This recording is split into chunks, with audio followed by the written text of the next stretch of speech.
If you criticize religion, then every so often somebody will say to you quite disapprovingly, you may not have faith in God, but you could show a bit more respect for those people who do. And you might find yourself thinking, well, actually, maybe they're right. It wouldn't hurt to show a bit more respect. After all, nobody likes to be told point blank that their religion is a crock of delusional garbage and a force for evil in the world, that what they call faith is merely fear dressed up as virtue, and that their puerile beliefs are a straitjacket on the whole of humanity. That's bound to put anybody's nose out of joint. So yes, maybe I could show a bit more respect. The only fly in the ointment is I don't actually feel any respect. I have tried, I really have, and I feel just terrible about it, but it just isn't there.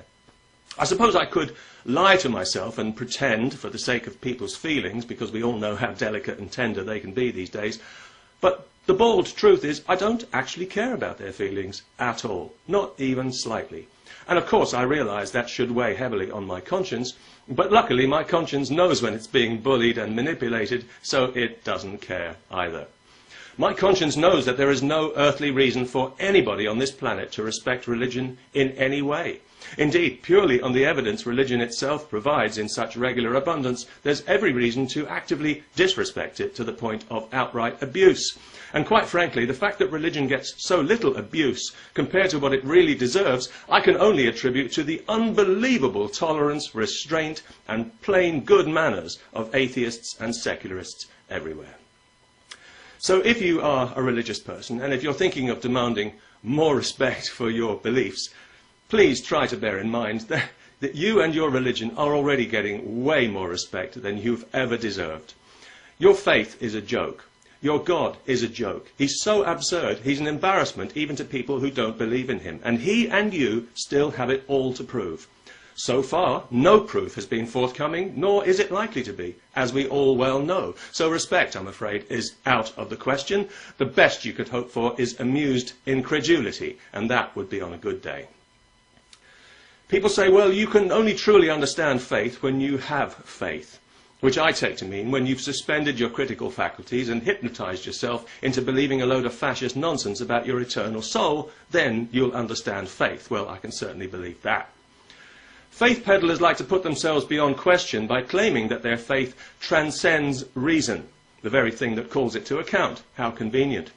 Yes, faith transcends reason the way a criminal transcends the law. The word transcendent is very popular with religious hustlers because they never have to explain precisely what they mean by it, other than some vague, superior state of understanding, more profound than mere reason, which is crude and simplistic next to the subtleties and profundities of belief without evidence.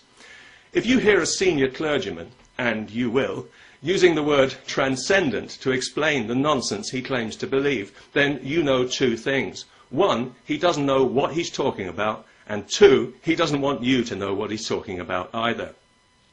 Faith doesn't transcend reason at all. Faith sidesteps reason. It runs away from reason because reason threatens its cosy bubble of delusion. So faith disqualifies reason the way a Dutch criminal court disqualifies truth and witnesses, and for much the same reason.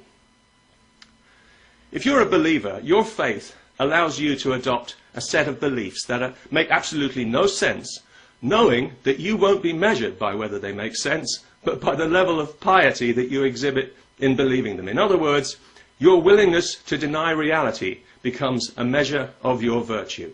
No wonder religion is so popular. But what a price you pay for this virtue. You've been persuaded that believing in the impossible is your only hope. How did that happen?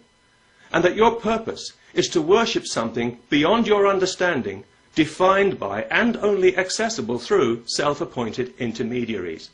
Your thoughts, your words, and your identity are no longer solely yours to decide, but are subject to the approval of those who have assumed authority over you through your faith.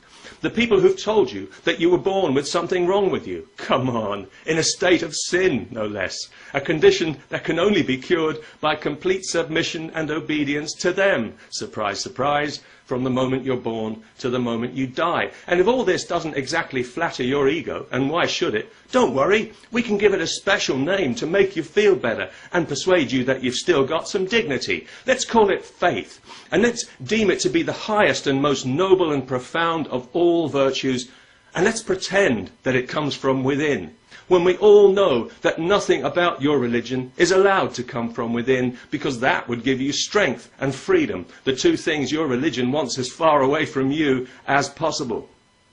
Faith is the grip that clergy have over you. It's the invisible rope around your neck that pulls you along the road they want you to travel for their benefit, not yours. It's a dead-end word. It's a word of bondage. It's a word that lets you believe what you've been told to believe without feeling that you've been told what to believe, but you have, and you can stop pretending anytime you like. It's not a virtue. That's the last thing it is.